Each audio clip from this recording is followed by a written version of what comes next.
Hi, boys and girls. Our book for today is The Highest Mountain of Books in the World by Rocio, Bonilla. And we borrowed this book from the Central Skagit Library.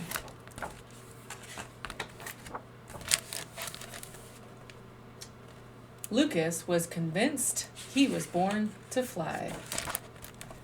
He could spend hours watching the birds soar or airplanes leaving white trails in the sky up above. Lucas! He tried to make wings many times. Millions of wings. Big ones, small ones, even ones with real feathers. Surely, he thought, one of his inventions would make his dream come true to fly. But none did. This is distracting me while I'm reading because I have a student named Lucas right now. Lucas refused to give up. My student would also refuse to give up. Every Christmas, he would write Santa Claus a letter asking him to, pretty please, bring me wings that can really fly. But for some reason, year after year, Santa got it wrong, giving him toy wings that were no use at all.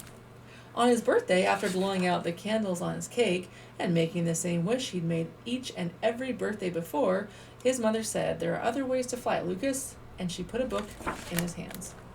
At first, Lucas didn't understand what she meant, but he sat in the garden and started to read anyway. He loved the story that his mother had given him so much. He finished it in one sitting. Almost without realizing it, he picked up another book, and then another and another. He was amazed by everything he discovered, learned, and imagined. He started to devour books endlessly, and the more he read, the faster he read. He couldn't stop.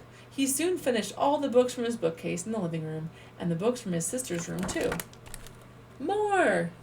Before he knew it, the garden was full of books. He stacked them up, sat on them, and asked for more. Everyone brought him books. Even his best friend, Thomas, the girl next door, the music teacher, his grandfather, and even the local baker. And so his mountain of books grew and grew and grew. After a while, Lucas stopped coming down, not even to eat or sleep. His mother, his sister, and even the fire department tried to get him to come down, but Lucas could only think about reading. When he had finished all the books in the neighborhood, he started on vans full of books from the local library. The mountain of books grew higher, and he became so famous that he was even on TV. When people found out about him, they came from all over to see the highest mountain of books in the world.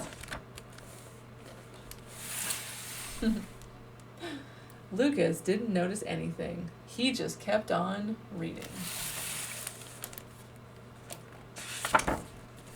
With each story, he traveled to other countries, discovered interesting things about history, met new characters, and imagined worlds that didn't really exist.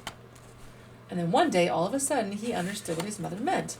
Even though he couldn't fly, his imagination could. In fact, he realized that he hadn't stopped flying since he'd started his first book. And at that moment, he wanted to climb down the mountain to tell her. But how? And that's when his imagination allowed him to fly. Yet once again.